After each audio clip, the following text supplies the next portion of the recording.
Салам достор, биздин каналга жазылыңыздар. Башкалар көрсөтпөгөндү биз көрсөтөбүз.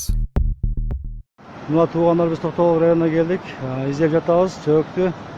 Коштой айыл өкмөтүнүн тургундарын. Мына айылбаштар келди бардыгы. Издеп учурунда. Ар бир точканы ар бир жерин издеп атабыз. Эң чечтин балдар кошулуп жүрөт бизге. Коштой айыл өкмөтүнүн 9 айыл башчысы келди. Өкмөтүбүз кошулуп келди. Кыялбек Акимчиликтен келди. Мына издеп атабыз, издеп жүрүп атабыз. Суу өтө чоң экен.